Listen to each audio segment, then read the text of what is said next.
Well, gosh all hemlock, I don't suppose I ever will have real good horse sense. I was down to the county seat and a feller sold me a billiken. He said it was the god of things as they ought to be, and as long as I had it, I'd always have good luck. Well, I brought it home and showed it to Nancy, and Nancy said she wouldn't let the ugly little critter come into the house, and that I was getting to be a regular heathen idolater. Well, it wasn't very handsome, that's a fact, but it kind of made you laugh to look at it while I started on the family Bible, and Nancy calculated it couldn't do any harm there. Well, next day I wanted to see how it did work, so I followed directions and tickled its toes with a straw, and just then Rube Hendricks come in and said, Uncle George, the mill dam has busted and the water is all over your hog lot.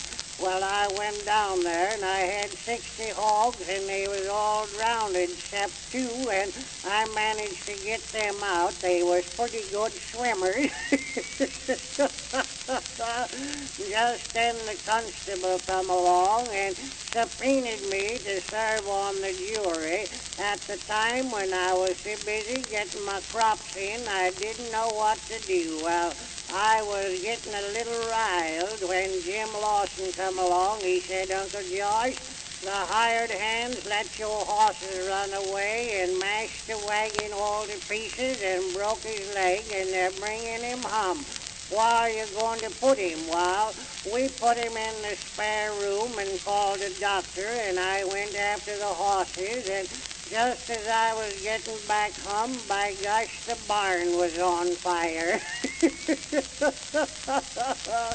Well, we got out everything we could and managed to save the foundation, and just then Ezra Hoskins, our postmaster, handed me 2 letters.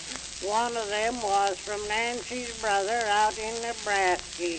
It said that he had been sick, his wife had died, his crops had failed, and him and his 9 children was coming home to live with us until he could get started again.